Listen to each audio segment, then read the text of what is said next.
Universidad Estatal Amazónica, estudios en línea, Escuela Ciencias de la Educación, carrera Educación Básica, elaborado por Aimee Ramos, asignatura Realidad Nacional Paralelo D, tema Posicionamiento electoral rumbo a las elecciones presidenciales 2025.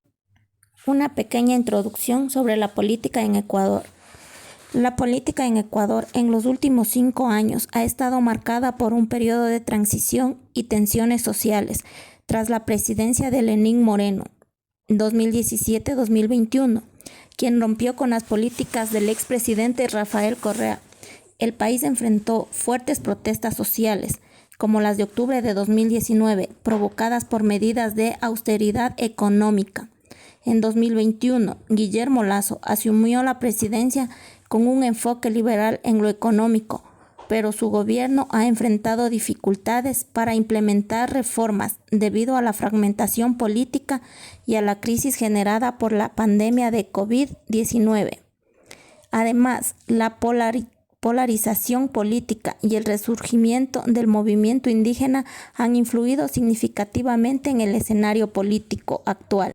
Este trabajo hemos desarrollado una encuesta en Google Forms en donde consultamos posicionamiento electoral de las figuras políticas presidenciales rumbo a las elecciones del 2025, en donde consideramos componentes de sexo, etnia, territorialidad, intergeneracional y nivel socioeconómico. Los resultados de esta encuesta: en la pregunta número 1, ¿cuál es el sexo? El 66.7% de la población son mujeres y el 33.3% son hombres. En la pregunta 2, ¿cree usted que tanto una mujer como un hombre pueden llegar a la presidencia con igualdad de condiciones? Con el 88.9% dicen que sí, con el 8.9% tal vez y con el 2.2% no. Figura 3. ¿A qué grupo étnico se identifica? El 95.6% de la población son mestizos, el 2.2% son indígenas y blancos del 2.2%.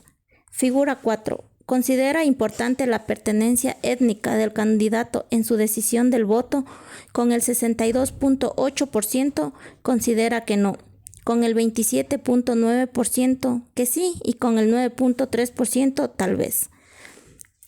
Figura 5. ¿En qué región del país vive? Con el 77.8% de la población viven en la sierra, el 15.6% viven en el oriente y con el 6.7% viven en la costa.